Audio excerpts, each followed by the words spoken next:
চিড়ের একটা রেসিপি সকালের জল খাওয়ার জন্য, তার জন্য চিড়ে আমি ধুয়ে রেখে দিয়েছি। আর এখানে সবজির মধ্যে আমি নিয়েছি একটা ক্যাপসিকাম, আলু, টমেটো, পেঁয়াজ আর কাঁচা লঙ্কা। ঘরের যা জিনিস আছে তাই দিয়েই আপনারা সকালের এই জল খাওয়ারটা করে নিতে পারবেন, খুব সোজা, তাড়াতাড়ি হয়ে যায়। গ্যাস জ্বালিয়ে কড়াই বসিয়ে দিয়েছি, দিয়ে তেল দিয়ে দিয়েছি। এবার আমি সব সবজিগুলোকে ভাজবো। প্রথমে একটু আলুটা ভাজা ভাজা হয়ে যাবে, আলুটা প্রথমে। এর মধ্যে আমি কাঁচা লঙ্কাটাও দিয়ে দেবো, কারণ কাঁচা লঙ্কার গন্ধটা খুব সুন্দর আসে তেলের মধ্যে ভাজা। একটু ভাজা ভাজা হয়ে গেলে আমি অন্য সবজিগুলোকে দেবো, কারণ অন্য সবজিগুলো ভাজতে আমার বেশি টাইম লাগবে না। আর আলুটা একটু ভাজা ভাজা হয়ে গেলেই অন্য সবজিগুলো দেবো। আর আলুটা ভাজা ভাজা হয়ে গেছে, এবার আমি এই ক্যাপসিকাম আর পেঁয়াজটা দিয়ে দেবো।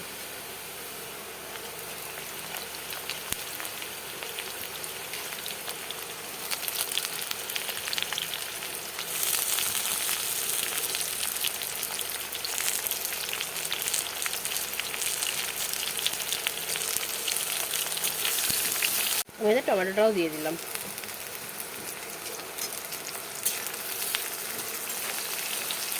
টমেটোটা অপশনাল, আপনারা দিতেও পারেন, নাও পারেন। আমার একটু ভালো লাগে দিতে, তাই আমি দিয়েছি।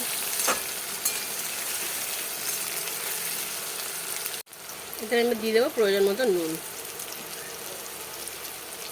আর আমি দিয়ে দিয়েছি একটু হলুদ। আপনারা হলুদ দিতেও পারেন, নাও পারেন। আমার একটু হলুদ দিলে ভালো লাগে, তাই না হলুদটা দিয়েছি। আর ভালো করে এটা ভাজতে হয়।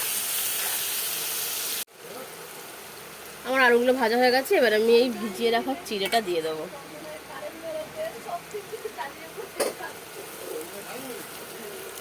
এটা ভালো করে সঙ্গে মিশিয়ে নেব।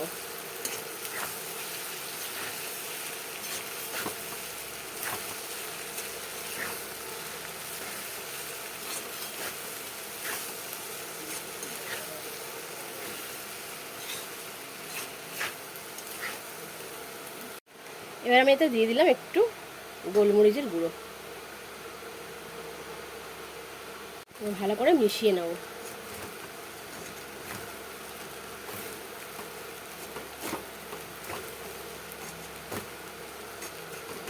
চিড়ের রেসিপি রেডি সকালের জল খাওয়ার জন্য।